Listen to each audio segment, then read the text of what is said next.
Happy Football Friday. Only have so many chances left to say that. Welcome to Green Dot Daily. I'm Maria Marino, live every weekday at 3 Eastern on the Action app and YouTube channel.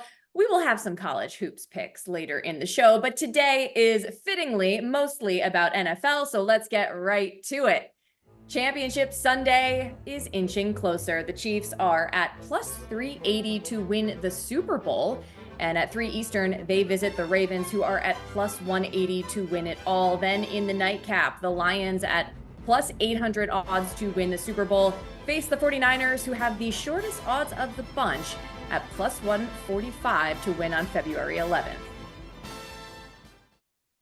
As we bring in our friends Stuckey and Chris Raybon to preview these matchups, we're going to start in the AFC. Kansas City, a 3.5 or 4 point dog, depending on where you look. But Stuckey, what is your favorite play for this game? Yeah, I played some Ravens early, but the line has kind of gotten a little bit away. So my favorite bet, I also like some Gus Edwards overs, which have been bet a little bit, but I think he's going to have a big day, as does Raybon. The bet that I still like that's still out there price-wise is the under. I think that this Chiefs defense is still a little underrated. They did have a soft schedule, but they can actually match up pretty well with the Ravens because they won't play a ton of zone. I expect both coordinators, frankly, to have a really good game plan here with some wrinkles that'll confuse each quarterback. And the Ravens defense is just built perfectly to shut down the Chiefs. I think that everyone is forgetting that this Chiefs offense was broken for long stretches all season. Yes, they look better last week. They played a Bills team that ran out of linebackers, and they just went heavy personnel. The Bills are playing A.J. Klein for 50 snaps. This guy was about to go on vacation, and they signed him off the street. And they had injuries in the secondary, too.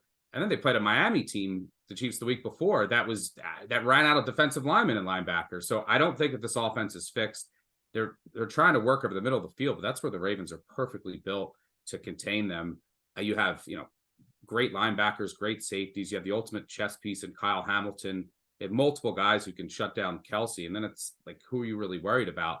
I also expect both teams to go run heavy. Ravens play slow. Chiefs don't necessarily play really fast.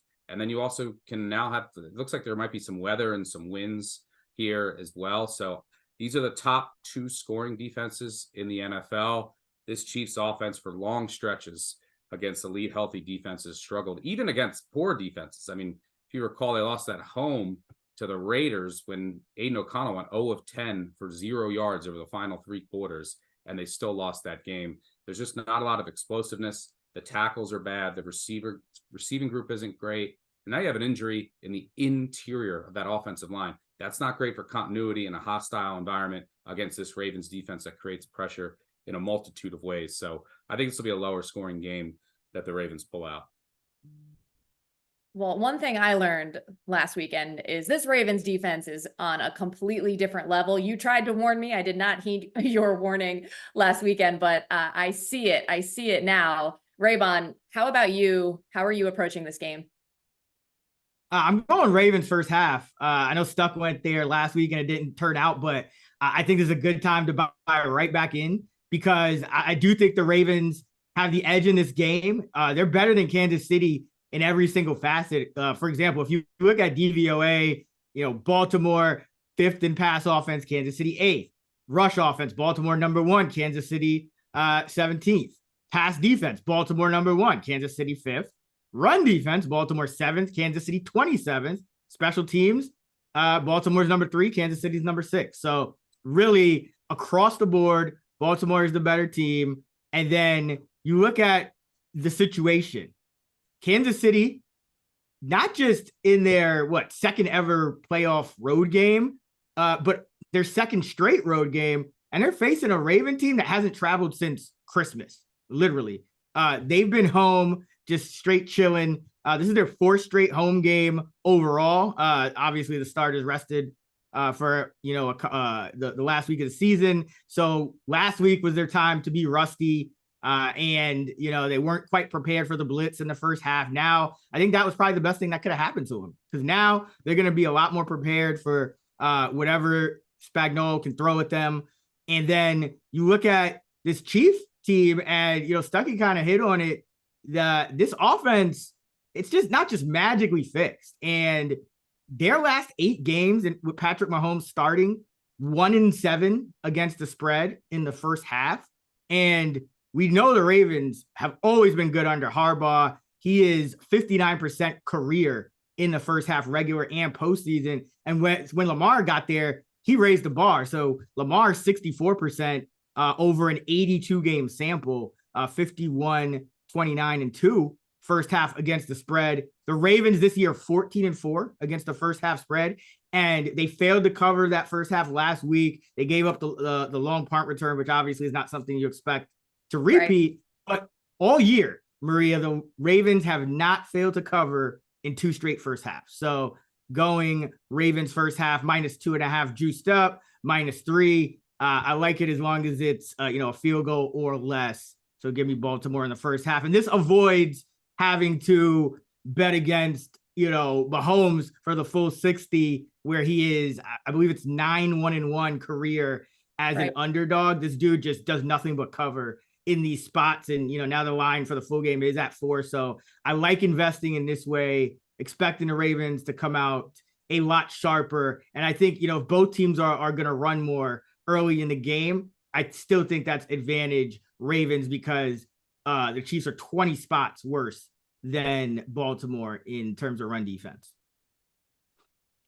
Yeah, I really like this because I've been avoiding the whole Mahomes against the spread angle. Like, I just don't want to go there, even though I think the Ravens are the far better team. So very interesting. Over to the NFC Championship. Now it gets even more interesting because the 49ers were favored by 7 up until last night. The line has almost universally moved to 7.5 because Deebo Samuel practiced and is trending toward playing. Now, this is my dilemma, guys, so bear with me. I had been leaning Detroit +7. I just felt like the 49ers were overvalued. I'm not sure about this coaching matchup. Shanahan's conservative, Dan Campbell's aggressive. Like, that could maybe go either way in biting these teams. And then the 49ers at home against the spread haven't been very good. 3-6. They've lost this 6 straight actually leading up to this. But the problem is the numbers when Deebo Samuel plays versus when he doesn't, which are obviously in favor of the 49ers if he's playing. Now, you guys haven't bet aside on this. I haven't seen anyway. So Stuckey, anything giving you pause here? I would have bet the 49ers at -6.5 or 7 if I knew Samuel was playing at 100%. I'm going to make this line over 7. So he's just so key. It's key to the run game. He's obviously just another weapon that you can have out there. Then you can't really focus on Ayuk. And this Lions defense it's horrendous. I mean, everyone throws for 350 to 400 yards against them. And so I just can't see them really slowing down the 49ers, especially if Deebo's in there. And then you talk about their offense. They're missing a really key piece in the interior on the offensive line. And also Frank Ragnow is one of the best centers in the NFL. He's dealing with injuries. The 49ers can get pressure now with their full defensive line. And if you can get interior pressure against Goff, I mean, it could be lights out, and then this could turn ugly. You mentioned the aggression angle. I think if you like the Lions, in this case, bet them on the money line. You just hope that Dan Campbell is rolling the dice as he usually does, and the 40 it's going to create a lot of variance in this game. So if he's not getting those 4th downs, good night. The 49ers on short fields, they're going to score, and then this could turn into a blowout. Then Goff in known passing situations is going to be under pressure here, and then it could get ugly. But if he's getting those 4th downs, then the Lions have a chance. So if you like the Lions, I actually would side with just taking a shot on the money line. But Deebo is really important to this game, and if he plays, I would lean San Fran. But I think that the market is assuming that he's going to be in, and I think this is the correct move. Raybon, don't mean to put pressure on you further, but you pretty much are in agreement. Yeah. So, and I'll get into this more when I talk about my pick, but I just think that the 49ers are going to be able to score. And I think they were going to be able to score even if Deebo is out, to be quite honest with you. This Lions defense just doesn't have enough on the back end, or on the outside, I should say, to contain a quarterback in Purdy who, he's not throwing balls short of the line of scrimmage. He's little, yards after catch, things like he's going downfield whether Deebo's in or out. So I think the Niners are going to be able to score. But when I kind of break down the matchups for the Detroit offense against the Niner defense, I just keep coming back to the Niners. The Lions have usually 3 to 4 edges over the opposing defense. They have Laporta, they have Amon-Ra St. Brown, they have that, rushing attack with Montgomery and Gibbs. Goff can be very efficient, but he's not at home in this one and he's outdoors. So a lot of things schematically, I think the Niners can do here. So I too think this is the right number. I lean 49ers, but I'm just not really a fan of laying, right, 7 even, but 7.5, because we saw what happened last year where 49ers, if Purdy gets hurt, all bets are off, so things like that, just not my favorite kind of play. So probably won't end up being on a side in this one, but I'm kind of using my handicap on a game to make, my prop picks and things like that, finding other ways to kind of invest in how I think this will play out. All right. Well, with that, let's waste no more time and get your official picks. Stuckey, we'll go back to you first. Yeah, let's go with Eric Armstead over 0.25 sacks. I think it's down to plus 120, which is what I'd still play it to. I think that, I mentioned that the interior pressure. Lions interior offensive lineers, what does that mean? Interior pressure. Goff can't handle that. And last week, you will look and you'd be like, there wasn't a lot of sacks. I don't think they had any sacks. But Jordan Love is mobile. Jared Goff is not. He's statuesque back there. And he will just fall into the arms of defenders if there's interior pressure. The backup guard for the Lions last week gave up 25% pressure rate on his passing blocks. The starter didn't allow any. It's a big drop off. I think Armstead, who's fresh, can take full advantage here. He has 7 sacks in 10 career playoff games, would have hit this number in 5 of 10 games. But I just like the matchup. And I think that the Niners are most likely going to be playing from ahead, which will force the Lions to throw in a pass game script. So there's going to be a lot of opportunities for Armstead to get home. And I just think that, look, at 0.25, you only need a half sack. So I think this matchup is very good for Armstead in the interior to get to Goff at least once. All right, Raybon, your turn. So I'm going with Jahmyr Gibbs, longest rush over 14.5. And that might be sound a little contrarian, given that I think the Niners have an edge defensively. But when I break down this matchup for the Niner defense against the Lion offense, so first I say, okay, the Niners, they pressured Jordan Love about 40% of the time last week. They only blitzed a couple times all game. So they can get pressure with a 4-man rush. Their defensive line is just as elite as the Lions' offensive line is, and the Lions are a little bit banged up. Lions' offensive line is still pretty elite. They have Sewell and Decker at the tackle spot. So that's still not a bad O-line, but they could drop 7 into coverage. Now, what that does is that helps muddy the picture over the middle for Goff. And then, Stuckey already touched on, the interior pressure, but also dropping 7 into coverage, you already have elite linebackers who, led by Fred Warner. Sam Laporta is going to have a tough go. Right? He's not just going to be open every play, easy catches the way he has been at certain spots. And then Amon-Ra St. Brown, well, you're dropping 7 into coverage, you're getting pressure, but also you have a one of the top perimeter corners in the game in Charvarius Ward, who ranks top 10 in PFF. And you have a top 25 slot guy in Lenore who kicks inside when they go to nickel. So you have corners that can match up with St. Brown. You have 7 in coverage to match up with St. Brown and Laporta. Your interior O-line is messed up, so not really a big Montgomery game.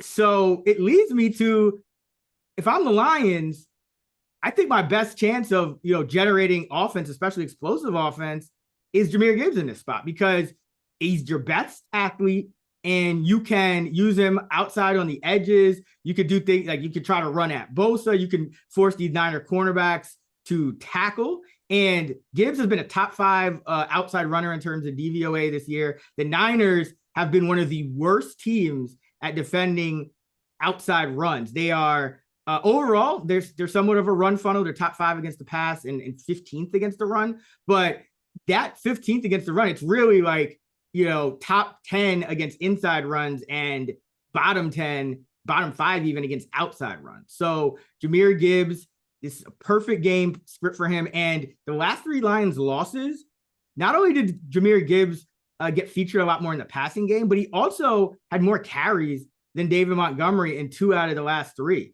So I think he's going to get more opportunities here to carry the ball. And he's had a run of 17 or more, which is 3 yards higher than this prop in 71% of his games this year, 12 of 17, including 9 of 14 with Montgomery active. So 64%. So I love Gibbs here to pop an explosive run, regardless of the game script or what else is going on. I just think this is going to be a spot where, they drafted him 12 for a reason.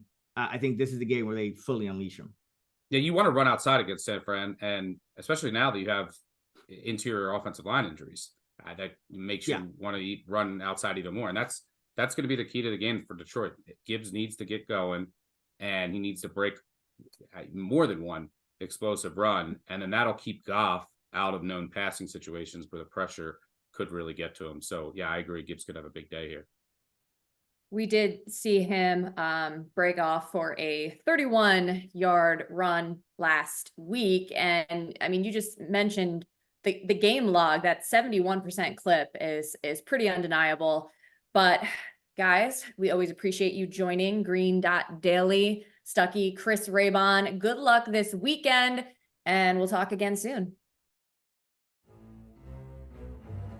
Here's a look at the most bet props for Sunday per MGM. Lamar Jackson to go over 62.5 rushing yards. Jahmyr Gibbs over 76.5 rushing and receiving yards. Isaiah Pacheco over 64.5 rushing yards. Jared Goff under 1.5 passing touchdowns. And Brandon Ayuk over 80.5 receiving yards.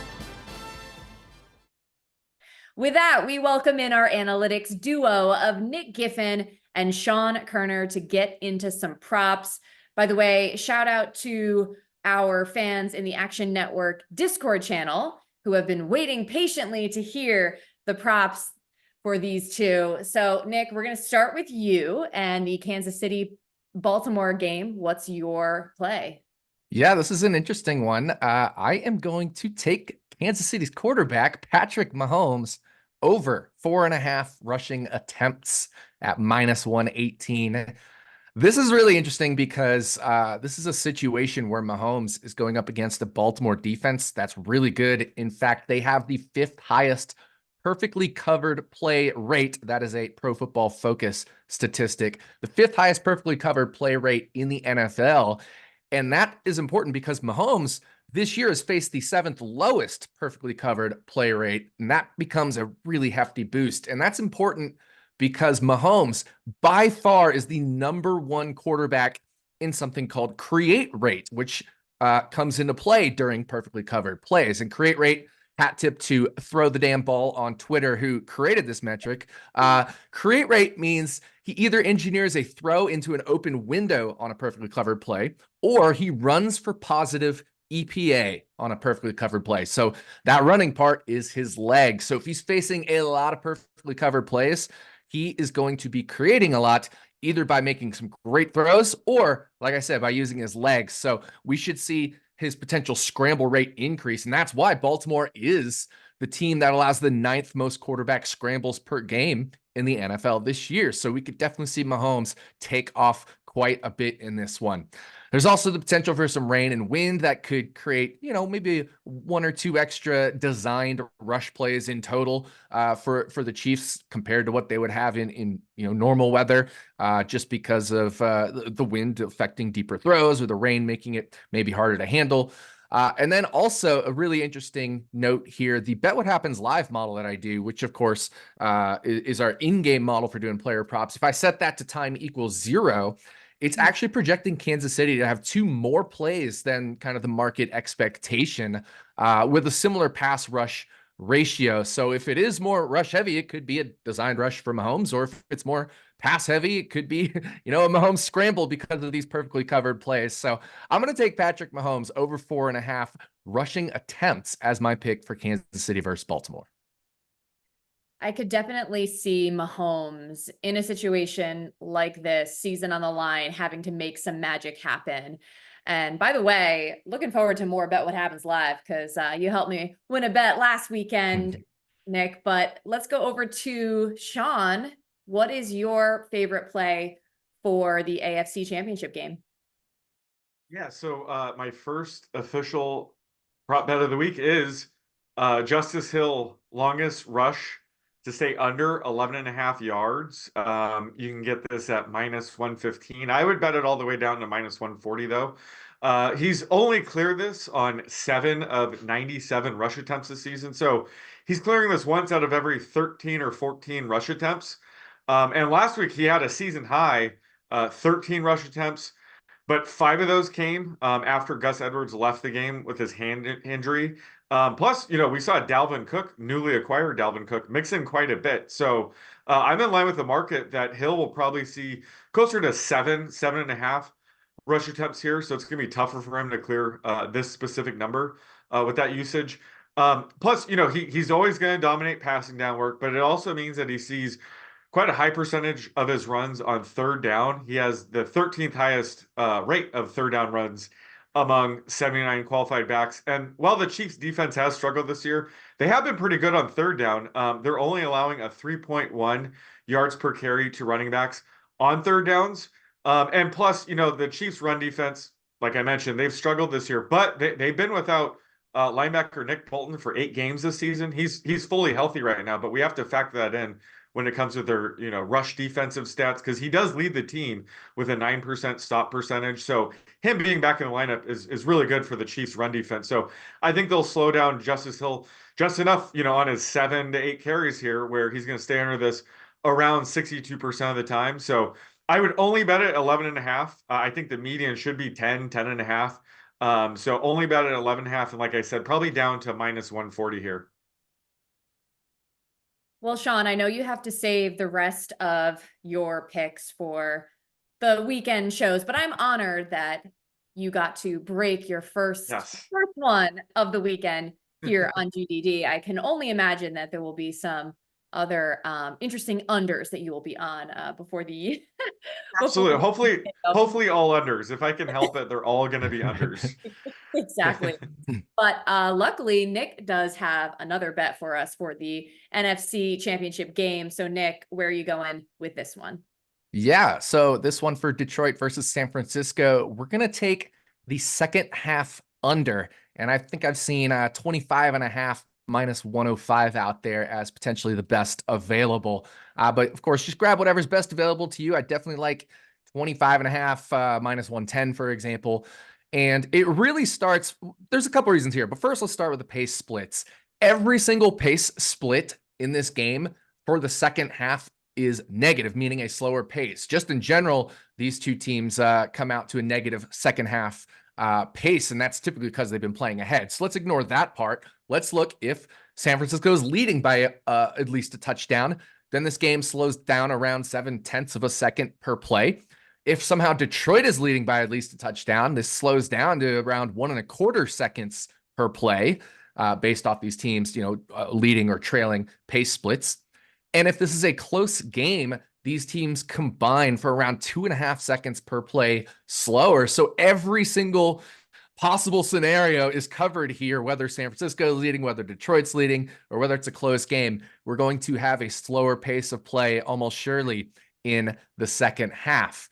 Now, the biggest one, of course, is that close game scenario, which is pretty likely because we got two really good teams here. But the second most likely scenario, of course, would be San Francisco leading by at least the score. And in that case, let's turn over to the defensive splits, because if San Francisco is leading, that means these offenses are going to be playing into the defensive strengths of their opponents, right? So if San Francisco is leading, Detroit is more likely to pass more. Well, San Francisco has a better pass defense than rush defense by DVOA. They're number 4 in defensive pass DVOA in the NFL. On the flip side, when San Francisco has the ball, they'll be more likely to run more if they are leading by at least a score. And what does that do? Well, Detroit's number one in defensive DVOA versus the run. So we're playing right into the teeth of these defense to where they'll be able to stop their opponents a lot more on offense, leading to lower scoring. There's also not a luck under, but if there was a lean on this, it would be a slight lean to the under based off the luck total of minus 0.6. So just a little extra factor there. So I wanted to give you all the widely available prop here because, second half, you can find that at a lot of books. But there is a bet I like a little bit better. I've only seen it at one book, but if you can find it, highest scoring half to be the first half at plus 100. So even money. I like that a lot better, right? It goes with this second half under, but I think it also kind of just applies to the first half where these teams can get away from necessarily playing into the strengths of their the other team's defenses and a little bit faster pace as well. So I like higher scoring half, first half at even money as an even better bet, just not as widely available. So a lot of times when, people pick props, they look at a certain game script and say, well, this is what we expect to happen and base it off that. And you just ran through every possible scenario, which is amazing. Yeah. And exactly. you still are coming to that result. So very cool. All right. You guys, I'm getting a little sentimental because after this, it's the Super Bowl. And, I so enjoy doing these prop segments with you. So I look forward to the next one. But until then, good luck this weekend. Yeah, you too. Thank you. Thanks, guys. You can catch more of Sean Koerner and Nick Giffen on a conference championship edition of Action Island, streaming today at 5:30 Eastern on the Action app and YouTube channel as the crew puts together parlays for both games. Now for some college hoops as we bring in our expert, Mike Calabrese. Before we get your picks, huge storyline tomorrow afternoon. Ed Cooley returning to Providence, where he coached for 12 years, but this time he will be head coach of Georgetown. Thoughts on the matchup? The Renaissance City is going to be on fire for this one, and I think there's a 0% chance that Georgetown walks in and steals a win here. I was actually talking to some producers before we went live here, and I would use it as a parlay sweetener. Providence money line, tack it on to every one of your plays over the weekend because it is an absolute ironclad lock. They're going to get huge effort out of their kids. And when you look at what Cooley has done this year, offensively, he's trying to cobble together a starting lineup that's almost all transfers. 4 of his top 5 scorers played at different schools last year. That's pretty common for modern college basketball, but the continuity has really hurt them on the defensive end. You got to keep in mind, Cooley, 6 of his last 10 Friars teams up in Providence were top 50 in the KenPom defensive rankings. This year, Georgetown can't defend anybody. They haven't bought into a system. They're 291st in KenPom D. So schools like Prairie View A&M, Southern Indiana, Cal Poly, all better on the defensive end, according to Evan Maya. So this is just a ridiculous year for Georgetown. It's a lost season. You can see him struggling. He's going to have to go cry into his, his pillow because he's laying on a mattress made of money, made a deal with the devil to stay in the Big East and to go to a rival. And this first year is not going so well for Cooley. Yes, it's going to be a process to turn that program around like he did up in Providence. Okay, what are your best bets for the weekend? All right, I'm going to start on Friday night. St. Joe's money line traveling to play St. Bonaventure. The Bonnies' offense is just fully broken at this point. They're 1-4 straight up in their last 5 games, averaging just 59 points per game during those losses. Against the St. Joe's offense, that's really dynamic. They fire up a ton of threes, taking 29 per game, which is top 10 nationally. But they showed in their gutty win on Tuesday over UMass 78-77 that they could score without the three-pointer. They only took 19 in that game, made 9 of them, got to the hoop at the end of the game, and were able to win that way. And when you look at what they have on the interior, Kreese Asandako and Rasheer Fleming have really come into their own defensively for St. Joe's. And I think when you pair that with how well they played on the road, keep in mind, they beat Villanova by double digits. They beat UMass, as I just mentioned, and they nearly upset Kentucky, taking them to overtime in Lexington. So I think St. Joe's keeps the good times rolling here in the A-10 and gets their second straight road victory in conference play. Definitely an exciting season for St. Joe's. They take on St. Bonaventure, tipping off at 8:30 Eastern tonight. What else you got? On Saturday, I like a revenge spot. James Madison and App State are clearly the class of the Sun Belt. This is the hatred in the hills rivalry. I think James Madison gets, a little bit of revenge here after losing 59-55 on their home floor just 2 weeks ago. The Mountaineers, the reason why I'm fading them in this spot, their defense is incredibly elite. They're top 10 in a few key metrics nationally. So you can make an argument that App State is one of the best mid-major defensive teams in the entire country, but they suffer long scoring droughts. If you go back and watch that 4-point victory over the Dukes 2 weeks ago, they scored just 4 points in the final 9-17 of the first half. I think that's going to bite him in this game, and also a bounce back spot for Terrence Edwards Jr. and TJ Bickerstaff, the two best players for James Madison. In the opener against Michigan State, they poured in 45 points as a tandem and upset the Spartans on their home floor. They were awful against App State in the first meeting. I think this is a bounce back spot for them individually and as a team. I would take them really getting plus money any which way. I think right now in the market, it's about plus 125 on James Madison. Did you say hatred in the hills? That sounds like a horror movie. Yeah, it's the Appalachian Trail. You don't even have to get onto an interstate. You can just, pack your walking stick and go from Harrisonburg down to Boone, North Carolina. Oh man. Well, you mentioned it. The two top teams in the Sun Belt, App State at 7-1, James Madison is at 6-2. That gets underway Saturday at 6 Eastern. Mike, thank you. Thanks, Maria. Now remember, any picks we give out here on the show, like the ones you just heard from Mike Calabrese, you can easily reference by following Green Dot Daily in the Action app. We keep track so you don't have to.